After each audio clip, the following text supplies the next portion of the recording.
তার মানুষের বাইরে না, কিন্তু রাজনৈতিক লাইনে আধ্যাত্মিক লাইনে এখন পর্যন্ত সবুজের যা লাগে না। মুমিন ধোকা খায় না, ধোকায় পড়েও না, ধোকা দেয়ও না। আলহামদুলিল্লাহ, আলহামদুলিল্লাহ। তো একটা ভোট দিয়া মানুষ জাহান্নামে কেমনে যাইতে পারে? কিয়ামতের ময়দানে হাজী সাহেবকে আল্লাহ ডাকবেন, হাজী জিজ্ঞাসা 10 জন ব্যক্তি কিয়ামতের ময়দানে বিনা হিসেবে জান্নাতে যাবেন। 10 শ্রেণীর মানুষ, এর মধ্যে একজন আছে হাজী। কথা বলেন, একজন কি হাজী সাহেব? আল্লাহ ডাকবেন, হাজী জিজ্ঞাসা এদের ভাবটা ভুলে যাবে জান্নাতি না। দুনিয়াতে বহু আমল করছে, টেনশন খুবই কম। কথার কথা, কিয়ামতে তো সবারই টেনশন থাকবে। নবীরা পর্যন্ত পাগলের মধ্যে দিক দিক ছুটবেন। আপনাদের বুঝাবার জন্য বললাম, অনেক আমলি মানুষ আমল করছে। আল্লাহ বলবেন তোর পথ এদিকে, এদিকে জাহান্নামে। হাজী তো অবাক, আল্লাহ কি অপরাধে জাহান্নামে যাবে? এত আমল করার পরে চান্দাবাজের গুনার পাহাড়, ওদিকে দেখ ডাকাতির গুনার পাহাড়, ওদিকে দেখ চুরির গুনার পাহাড়, ওদিকে দেখ দর্শনের গুনার পাহাড়। গরিবের হক লুণ্ঠন করছো, গরিবের হক নষ্ট করছো, গরিবের জমি দখল করছো, এই সব গুনাহ কাতার দিয়ে পাহাড় আর পাহাড়। হাজী বলবে আল্লাহ 5 ওয়াক্ত দূরের কথা, তাহাজ্জুদ কামাই দিই নাই, ইশরাক আওয়াবিনও কামাই দিই নাই, এমনকি শাস্ত্রের নামাজও কোনোদিন কাজা হয় নাই। সবসময় জিকির আজকার করেছি, দরুদ পড়েছি, ইস্তেগফার করেছি, তিলাওয়াত করেছি। ও আল্লাহ, রমজানে বাইতুল্লাহ মসজিদে নববীতে ইতিকাফ করেছি, দান সদকা এমন পরিমাণে করছি আল্লাহ, সম্পদ তো কম দাম নাই। আমার জন্য একটা কোরবানি ওয়াজিব ছিল। আশেপাশের গরিবের কথা চিন্তা করে 10টা কোরবানি দিয়েছি, যাতে তারাও ঈদের আনন্দ করতে পারে। চুরির তো বংশে কোনো রেকর্ড নাই, ধর্ষণের রেকর্ড নাই, টাকা পয়সার অভাব নাই, সেখানে কেন আমি চাঁদাবাজি করব? আল্লাহ বলবেন ভোট দিছিলা কারে? যারে ভোট দিছ, তুমি যদি তাকে ভোটের মাধ্যমে সমর্থন না করতা, পাশ করতে পারতো না। তোমার ভোটের মাধ্যমে পাশ করে চুরি করেছে, ডাকাতি করেছে, চাঁদাবাজি করেছে।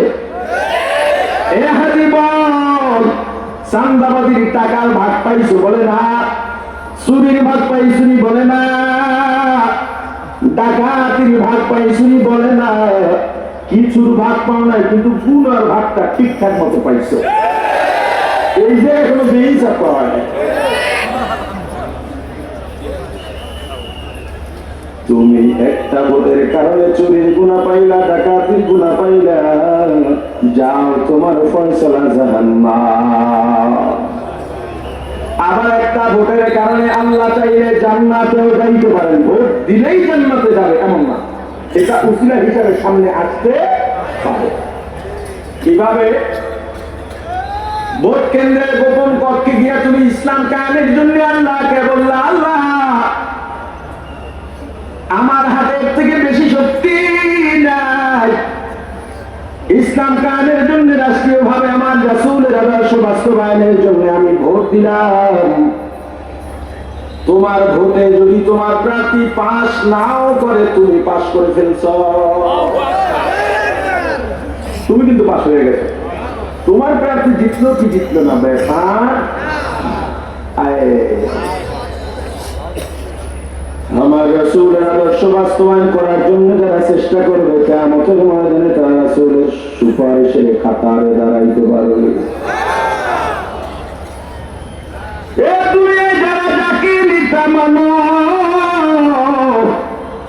আল্লাহ কোরআনে ঘোষণা করেছে, কিয়ামতের ময়দানে দুনিয়ায় যে যাকে মানো, ওই নেতার পিছনে পিছনে লাইন ধরবা। সন্দেহ হয় না? দুনিয়ায় যারা নেতা মানো, পরকালে তার সাথেই যাওয়া। এখন তোমার যে নেতা কোন দিকে যাইবে তুমি জানো, তোমার নেতা জান্নাতে যাবে না জাহান্নামে যাবে এটা তুমি ভালো করে জানো। বলবা হুজুর জান্নাত জাহান্নামে কারা বলা যায় না, কথাটা পুরোপুরি সঠিক না। জাহান্নামে কারা যাবে বলা যায়, জান্নাতে কারা যাবে বলা যায় না। একজনে হারাম খায়, আপনি বলবেন এই লোকটা জাহান্নামে যাইতেও পারে না, প্রশ্নই আসে না। হারাম খাওয়া মানেও জাহান্নামে। কিন্তু একজন তাহাজ্জুদ পড়ে, তুমি বলবা জান্নাতে যাবে, এটা বলার সুযোগ নাই। বলা যায় লোকটা যে আমল করে এটা জান্নাতে যাওয়ার মতো আমল, জান্নাত পাওয়ার মতো আমল। ভাই আমার, তোমার নেতা কেমন তুমি ভালো জানো, কারণ চান্দা উঠাইয়া নেতার কাছে তো তুমি পাঠাও। এ যুবক তারপরে শিক্ষা নেবা, দেখুন এই কি 15-16 বছর 17 বছর তোমার মতো যুবক নেতার পা চেটেছে, চাটতে চাটতে জিভটা পাতলা বানায় ফেলাইছে। এ যুবক 5 তারিখের পরে বা আগেখানে যেই নেতাকে তোমরা চান্দা উঠে নেতার ব্যাংক ব্যালেন্স বাড়াইছে, ওই নেতা দেশ ছেড়ে পালিয়ে গেছে। কখন কিভাবে গেল তোমাকে বলেও যায় নাই। তোমার দেওয়া চান্দার টাকা দিয়া কানাডায় বেগম পাড়ায় বাড়ি বানাইছে। এখন সে বাড়ির মধ্যে এসির মধ্যে বসে পায়ের উপরে পা তুলে আরামে জীবন যাপন করে। আর তুমি চাপচা 10 বার জেলে যাও, 5 বার রিমান্ড কাটো, যদি একবার অস্থায়ী সময়ের জন্য জামিনে বের হও, রাস্তায় যাইতে পারো না, বাজারে যাইতে পারো না, মসজিদেও যাইতে পারো না, পালাইয়া বেড়ান লাগে। তোমার বিবি সন্তান অসহায়ের মতো রাস্তায় রাস্তায় ঘুরে আর যাযাবরের মতো জীবন পরিচালনা করে। এ যুবক আর কবে বুঝবা সময় থাকতে ফেরো ফেরো, আমার রাসূলের পথে আসো। আমার আল্লাহ বলেন লাকাদ কানা লাকুম ফি রাসূলিল্লাহি উসওয়াতুন হাসানা। हम सिरात मुस्तफा, हम सिरात मुस्तफा दर तमामी हालियो कौन इत्तिबा सुन्नत खैरुल बशर गिर लाज़िम ताबुला बे अयसार।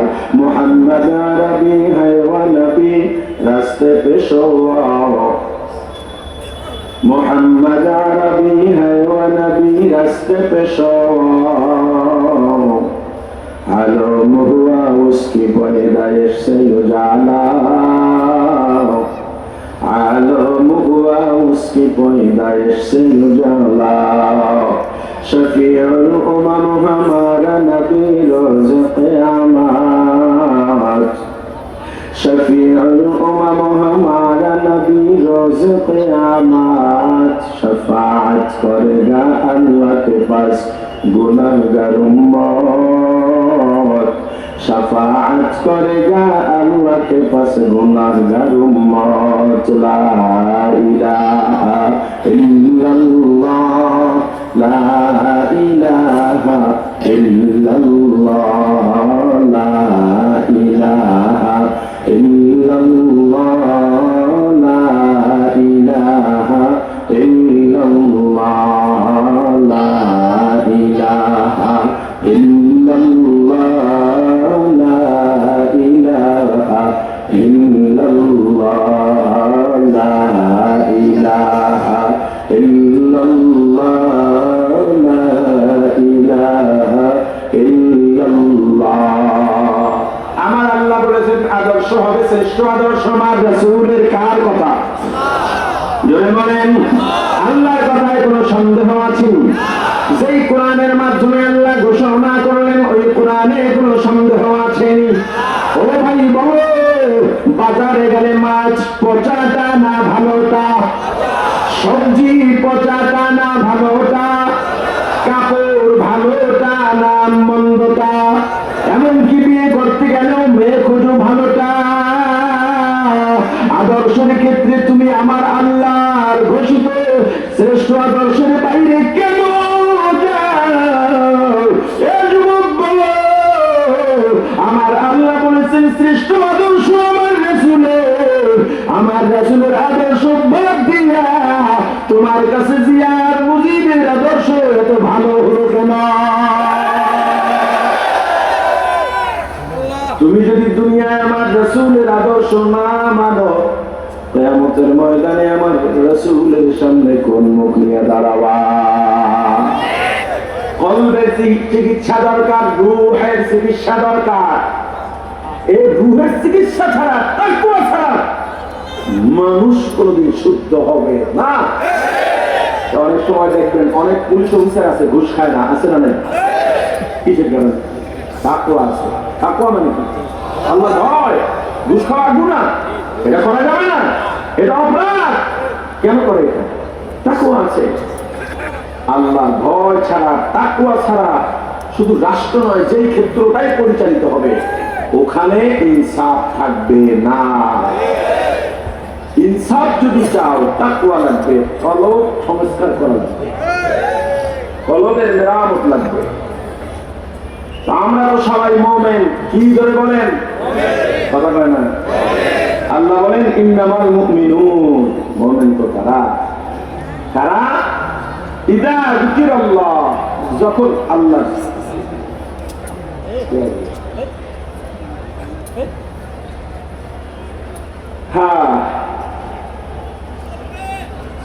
চলার কথাই কিছু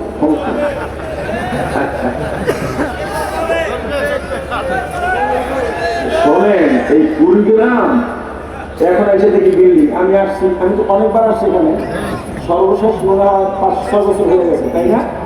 তখন দেখছি এই সিটের টিনের ঘর, এসে বসার জায়গা হয়নি, খাওয়ানোর মতো ভালো কোনো, আমরা গেলে যেমন মানুষ একেবারে খুব খাবার দাবার দেয় তাও পাইনি, কিন্তু আপনাদের দিনের প্রতি ভালোবাসাটা ঠিকই দেখে গেছি।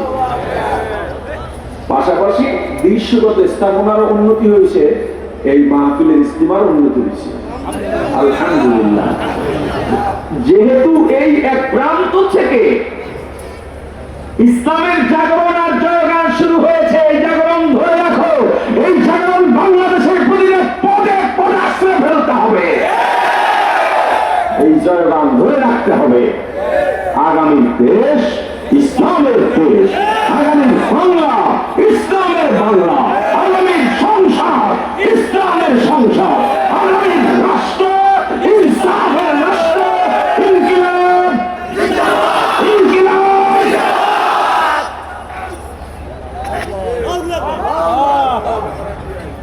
আলহামদুলিল্লাহ আলহামদুলিল্লাহ। মুমিন তো তারা কারা ইজা যিকিরাল্লাহ, যখন আল্লাহ জিকির হবে। কার জিকির? ওয়াজিলাত কুলুবুহুম, কলবের মধ্যে কম্পন তৈরি হবে। মুমিন যখন আল্লাহর জিকির শুনবে বা করবে বা দেখবে, সাথে সাথে তার কলবে কম্পন শুরু হবে, কলবটা উথাল পাতাল হবে, দুনিয়া সম্পর্কে উদাস হয়ে যাবে, ভিতরে কি একটা যেন নাই নাই, কি যেন পাই নাই অবস্থা তৈরি হবে, একটা বেকার অবস্থা শুরু হবে। যেমন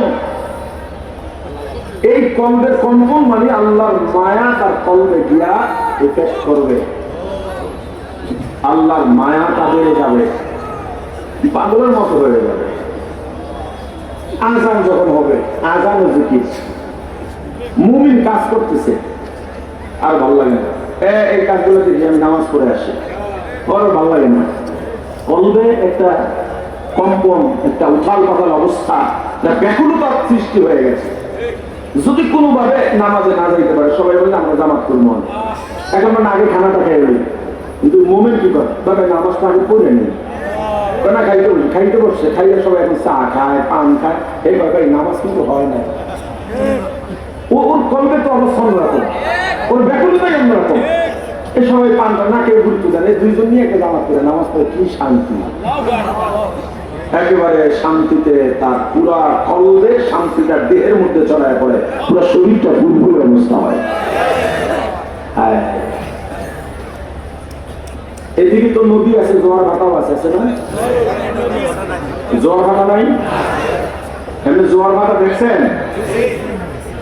নদীতে জোয়ারের সময় ঘোল পড়ে, ঘোল বুঝেন?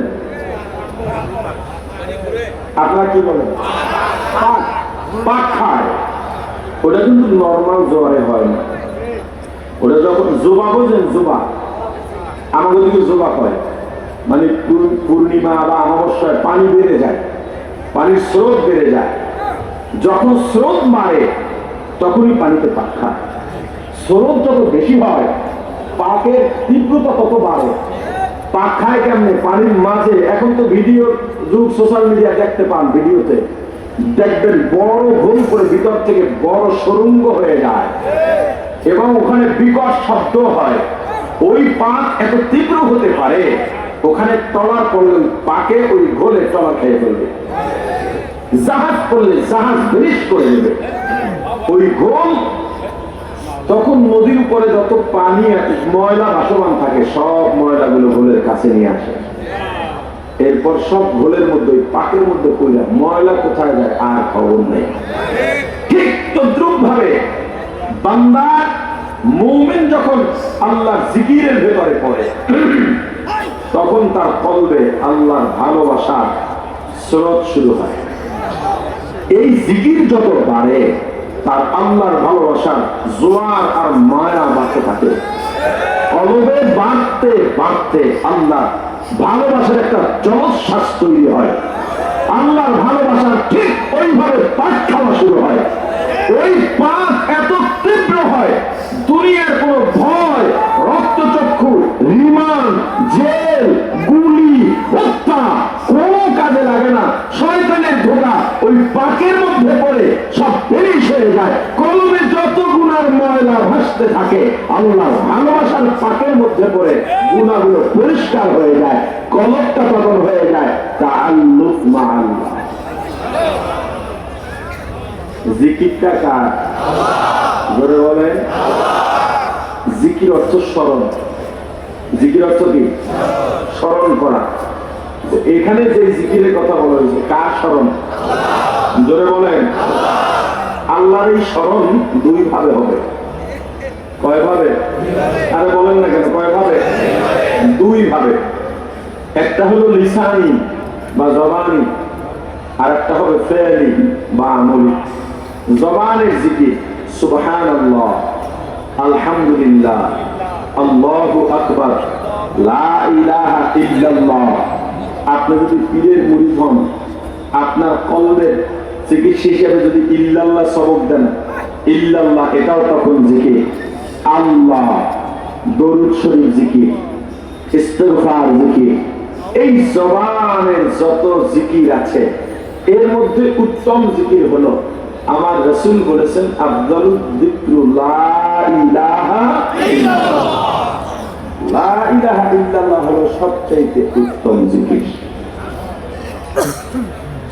আর একটা উত্তম জিকিরের কথা আমার রাসূল বলেছেন আফদালুত তিলাওয়াত, আফদালুজ যিকরু তিলাওয়াতুল কুরআন। আও কামা ক্বালা নবী আলাইহিস সালাতু ওয়াস সালাম, উত্তম জিকির কোরআনের তেলাওয়াত। এই দুটো হলো সব জিকিরের উত্তম জিকির, বাকিগুলাও জিকির। এখন এই যে জিকিরের আয়াত আল্লাহ বললেন, এটা শুধু যারা পীরের মুরিদ তাদের জন্য, কথা বলেন না, সরমনাই ওয়ালাদের জন্য না, যারা মুমিন দাবি করে সে যেই দলের হোক যেই ফিরকার হোক সবার জন্য। কথা বলেন না কেন? সবার মাঝে কি জিকির দেখেন? জিকির একটা ছোট্ট আমল, এটা ঠিক। যেমন গতকাল কিন্তু শুক্রবার গেল, যাত্রাবাড়ি মাদ্রাসায় মসজিদে জুমা পড়বো। জুমার আগে মাঠে আমার দুই ছোট ভাইয়ের সঙ্গে দেখা, আমার সঙ্গে চলাফেরা করে, আমার খুব আদরে, যা বলি মানে শোনে, আলেম হয়েছে। একজনের মাথায় টুপি নাই, আর একজনের মাথায় টুপির ক্যাপ আছে না, বারান্দাটা কাটতে এরপরে দিছে। আমি বললাম, আদরের শুরুই বললাম, তোমরা আলেম হয়েছ, তোমাদের সুরাত এমন হবে কেন? তোমার মাথায় টুপি নেই কেন? তোমার মাথায় এই টুপিটা কেন?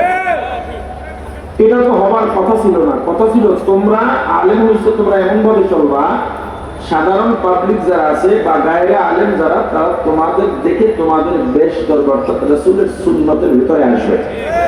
কিন্তু এখন হচ্ছে তোমরা এই সময় যারাই আলেম হয়ে বের হচ্ছ, এর বড় একটা অংশ তোমরা টুপি বাদ দিয়া তাদের মতো হওয়ার চেষ্টা করতেছো।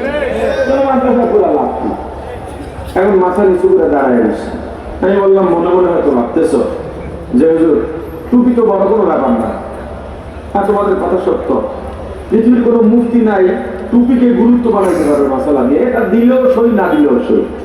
কিন্তু টুপি ছোট্ট আমল, তবে বিশাল এক প্রভাব আছে। কথা বলেন কি আছে? প্রভাব আছে। কেমন প্রভাব? এই টুপি যারা মাথায় দেয়, সিনেমায় যেতে পারবে মাথায় দিয়ে, টিভিতে বসতে পারবে, জুয়া খেলতে পারবে, তাস খেলতে পারবে, তাহলে আমল ছোট কিন্তু প্রভাব বেশি না কম? অনেক বেশি। জিকির আমল ছোট, আপনার কাছে মনে হইতে পারে জিকির না করলে তো গুনাহ নাই, এটা মুস্তাহাবি আমল, সুন্নতে জায়েদার আমল, কিন্তু এটার প্রভাব এত বেশি। জিকির যার কলবে আছে, জিকির যেই বান্দা করবে বা করে, ওই বান্দা এত বেশি প্রভাবিত হয়, ও আল্লাহ ছাড়া আর কিছু বোঝে না।